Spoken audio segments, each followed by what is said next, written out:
एक मैसेज आया, एक मेरे व्यूवर्स ने मुझसे पूछा कि सर मेरा एक अकाउंट है सेविंग आईसीआईसी बैंक के अंदर, जिसके अंदर मैं पिछले काफ़ी टाइम से ट्रांजैक्शन नहीं कर रहा था, लेकिन मेरा अकाउंट वो एक्टिव था। उसके अंदर मेरी कहीं से कुछ एक पेमेंट आनी थी 10,000 रुपये की। जैसे ही मेरे अकाउंट में वो पेमेंट आई और मैं उसको विड्रॉ करने के लिए जब एटीएम पे गया तो मेरा अकाउंट माइनस में था। मैंने जाके बैंक से कंफर्म किया तो बैंक से कंफर्म हुआ कि सर आपके अकाउंट के ऊपर होल्ड लगा हुआ है, लीन लगा हुआ है, जिसकी वजह से ये आपका पैसा डिडक्ट हो गया है। तब मैंने उनसे पूछा कि सर ये पैसा किस चीज़ का डिडक्ट हुआ है। उन्होंने कोई सर्टिफिकेटली आंसर नहीं दिया, तो इसलिए उन्होंने मेरे को कॉल करके पूछा कि सर ये मेरे पैसे किस तरीके से कटे हैं, क्यों कटे हैं।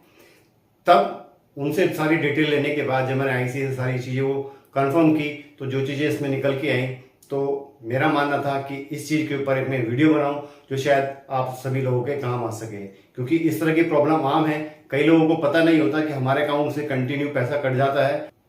और वो उसका ढंग से जवाब नहीं ढूंढ पाते। तो दोस्तों आज के इस वीडियो में आपको बताऊंगा कि किस तरीके से आपके अकाउंट से पैसे कट सकते हैं और क्या उसका निवारण हो सकता है और किस तरीके से आप इससे बच सकते हैं। चलिए दोस्तों शुरू करते हैं आज का वीडियो एक छोटे से।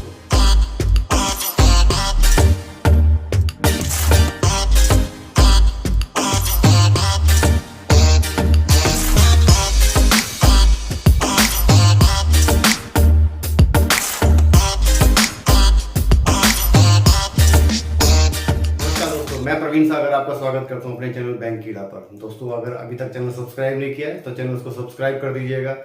वीडियो अच्छा लगे तो लाइक कर दीजिएगा, शेयर कर दीजिएगा, कमेंट देके अपनी राय जरूर दीजिएगा। तो दोस्तों आज का वीडियो शुरू करते हैं। वीडियो के अंदर जो मैंने आपको बताया एक अपने इंट्रो के अंदर, थंबनेल के अंदर, किस तरीके से आपके अकाउंट के अंदर पैसा डिडक्ट हो सकता है और क्या उसके कारण हो सकते हैं और ये लीन होता क्या है, जिसको हम सरल भाषा में अगर बोलें तो होल्ड होता है। होल्ड अगर लगता है तो किस कारण से लगता है और किस तरीके से वो पैसा कटता है, उसको समझने के लिए पहले आपको मैं एक लीन के बारे में कुछ समझाना चाहूँगा। ये वर्ड शायद आपकी नज़रों में बिल्कुल नया हो, लेकिन बैंकिंग की नज़र में उसको हम लीन बोलते हैं और सरल भाषा में अगर आप बोले तो आपके अकाउंट के ऊपर होल्ड होता है। ये लगता कैसे है, किन अकाउंट्स के ऊपर लगता है और क्यों लगता है। देखिए सबसे पहले आपने किसी भी बैंक के अंदर, मल्टीनेशनल बैंक जितने भी हैं या प्राइवेट बैंक हैं, उसके अंदर अगर आपका कोई सेविंग अकाउंट है और उस अकाउंट के अंदर आप कंटिन्यू ट्रांजैक्शन करते हैं और अकाउंट आपका चालू है, लेकिन उसके साथ साथ आप उस बैंक के अंदर कोई एक लोन फैसिलिटी भी अवेल कर रखी है जिसको आप यूज कर रहे हैं। शायद वो क्रेडिट कार्ड भी हो सकता है, आपका कोई गाड़ी का लोन भी हो सकता है, होम लोन भी हो सकता है, कंज्यूमर लोन भी हो सकता है। इस तरह कोई भी अगर आपका लोन चल रहा है, अगर वो लोन आपका 3-4 महीने से ऊपर पेंडिंग हो जाता है, यानी कि अकाउंट अगर आपका एनपी हो जाता है, तो आपके उस अकाउंट के ऊपर बैंक उसको लीन मार्क कर सकता है। लीन मार्क जितना अमाउंट आपका टोटल ड्यूज है उस अमाउंट को वो आपके अकाउंट के ऊपर होल्ड लगा देगा, जिसके कारण आप उस अकाउंट के अंदर कोई भी फर्दर ट्रांजेक्शन नहीं कर पाएंगे। यानी कि जब तक आपके अकाउंट के अंदर वो पैसा क्लियर नहीं होता है तब तक आपका अकाउंट वो लीन मार्क रहेगा।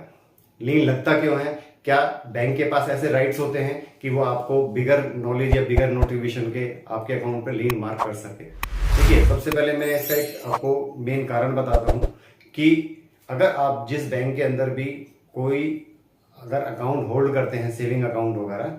और उस बैंक से आपने कोई भी लोन फैसिलिटी या क्रेडिट कार्ड फैसिलिटी ली हुई है, तो आप एक बात ध्यान रखिएगा कि आप जब उस लोन फैसिलिटी को लेते हैं उस बैंक के अंदर, अगर आप सपोज कीजिए, मैं आपको एग्जांपल दे रहा हूं कि अगर सपोज कीजिए आपका अकाउंट आईसीआईसी बैंक के अंदर है, सेविंग अकाउंट आपका उसके अंदर है और आपने उसमें से कोई गाड़ी का लोन लिया हुआ है या कोई आपने पर्सनल लोन लिया हुआ है या कोई क्रेडिट कार्ड लिया हुआ है, आप उसकी पेमेंट रेगुलर कर रहे हैं। इन केस इन बिटवीन कभी भी कोई आपके साथ दिक्कत आती है, आप उसकी पेमेंट नहीं कर पा रहे हैं, तो 1-2 महीने तक तो उसमें कोई प्रॉब्लम नहीं होगी। आपके अकाउंट के ऊपर जो भी पेनल्टी है, जो भी चार्जेस लगते हैं वो लगते रहेंगे। लेकिन जैसे अकाउंट आपका एनपीओ होगा उसके बाद उनकी जो टीम होती है वो इंटरनली सारे आपके पैन कार्ड से और आपकी जो कस्टमर आईडी होती है बैंक के अंदर, उस आईडी से सर्च किया जाता है कि आपके बैंक के साथ और कोई और फैसिलिटी यूज कर रहे हैं बैंक के अंदर, कोई लोन, कोई एफडी वगैरह, इस तरह की कोई भी चीज। जैसे ही उनको पता लगता है कि आपका एक लोन भी चल रहा है या आपका कोई क्रेडिट कार्ड भी है या आपका एक सेविंग अकाउंट है, अगर जैसे ही आपका सेविंग अकाउंट उनको कंफर्म होता है, वो जितना अमाउंट आपके उस लोन के ऊपर पेंडिंग है वो अमाउंट आपके उस अकाउंट के सेविंग अकाउंट के ऊपर लीन मार्क कर दिया जाता है, एक होल्ड लगा दिया जाता है। जैसे ही आपके अकाउंट के अंदर फर्दर कोई भी पैसा आएगा, चाहे वो पैसा कहीं से भी आता है, सपोज कीजिए आपका पैसा किसी फ्रेंड ने दिया है या आपकी कोई मैच्योरिटी हुई है कि पॉलिसी वगैरह की, या किसी ने आपको चेक दिया है, जैसे ही अकाउंट आपका उस चेक को क्लियर करेगा या उस अमाउंट को क्लियर करेगा, तो सबसे पहले जो अमाउंट जिस भी लोन का आपका पेंडिंग था, यानी कि सपोज कीजिए अगर आपका कोई क्रेडिट कार्ड था, उसका अमाउंट 10,000 रुपया था, तो बैंक ने उस आपके अकाउंट के ऊपर 10,000 रुपये का लीन मार्क कर रखा था। तो जैसे ही आपका अमाउंट क्लियर होगा तो सबसे पहले वो 10,000 रुपये काट लिए जाएंगे। आप इसके लिए बैंक को क्लेम नहीं कर सकते हैं।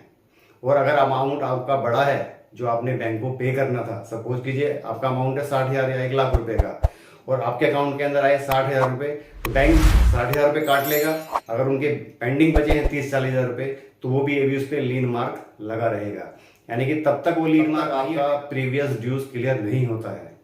ये तो होगी सर समस्या। अब इसमें इसके निवारण क्या है, यानी कि इसके समस्या का हल क्या है, और क्या इनके पास इस चीज के राइट्स होते हैं कि जो बिगर बताए आपको ये लीन मार्क कर सकते हैं। तो सबसे पहले तो मैं आपको बताना चाहूंगा, इनके पास ये पूरे राइट्स होते हैं। जब आप कोई भी लोन लेते हैं तो उस एग्रीमेंट के अंदर ये चीजें क्लियर मेंशन होती हैं कि अगर आप सेम बैंक के अंदर कोई भी इस तरह का अकाउंट होल्ड कर रहे हैं या चालू रख रहे हैं, तो उसके द्वारा आपसे उस रकम की वसूली की जा सकती है। अब इससे बचने के क्या उपाय हैं और कैसे आप इसको लीन को हटवा सकते हैं। देखिए, सबसे पहला तो जो मेन सिंपल सा मेथड है कि आप इस अमाउंट को पहले क्लियर करें, और फर्दर जब तक कोई अपने उस अकाउंट के अंदर कोई भी ऐसी ट्रांजेक्शन ना करें। जैसे ही आप उसमें ट्रांजेक्शन करेंगे तो आपका वो पैसा कट जाएगा। लेकिन कई व्यूवर्स का कहना है कि सर कई अमाउंट ऐसे हैं, जैसे मेरी पॉलिसी मैच्योर हो गई है तो उसका पैसा मेरे पास आना था, या मेरे पास सर केवल ये एक ही सेविंग अकाउंट है और मैं इस तरह का एक बिजनेस करता हूँ, वहां से मुझे कुछ पेमेंट मिली है, तो मेरी मजबूरी है कि मैं इस चेक को इसी अकाउंट के अंदर जमा करूंगा। तो उस कंडीशन में हम इससे कैसे बच सकते हैं या इसका क्या हल हो सकता है। तो आप उसके लिए ये कर सकते हैं, अगर आपका फर्दर इस तरह का कोई भी चेक या कोई बड़ी पेमेंट आने वाली है और आपका अमाउंट उस अमाउंट से अगर कम है, तो आप बैंक को अप्रोच करके उस अकाउंट को सेटल कर सकते हैं 3-4 किस्तों के अंदर, और आप पहली किस्त EMI पे करके आप उस लीन मार्क को रिक्वेस्ट करके हटवा सकते हैं, और ये हट जाता है। लेकिन वो हटेगा तभी तब आप उस अकाउंट को सेटल करेंगे या फोरक्लोज करेंगे। आप वर्बली उनको मेल करेंगे या वर्बली उनसे रिक्वेस्ट करेंगे, तो उस कंडीशन पे आपका लीन मार्क आपके अकाउंट से नहीं हटेगा। वो तभी हटेगा तब आप उसको सेटल करेंगे। एक तो ये समस्या का हल हो गया। दूसरा, अगर सपोज कीजिए आपका कोई अमाउंट पेंडिंग है और आप उसको भी पे नहीं कर पा रहे हैं, और इन बिटवीन आपके पास कोई ऐसी फंड या कोई इनकम कहीं से आ रही है जो आपको अकाउंट के थ्रू ही क्लियर होगी,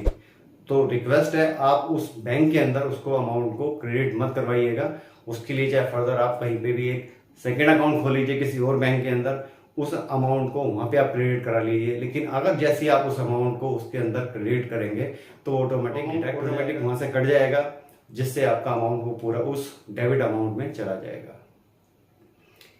ऐसे ही अगर आपकी कोई इस तरह की पॉलिसी भी है, अगर आपने उस बैंक के अंदर FD करा रखी है, इस तरह की कोई भी चीज करा रखी है, तो वो FD भी मैच्योरिटी के टाइम आपकी होल्ड हो सकती है।